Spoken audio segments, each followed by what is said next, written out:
செல்வமும் நிலமும் பெற்று நீடூழி வாழ்க.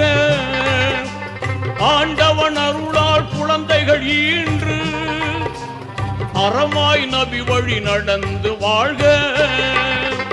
வல்லவன் அருளால் நல்லறம் பேணி, வல்லவன் அருளால் நல்லறம் பேணி வாழ்க வாழ்கவே வாழ்கவே.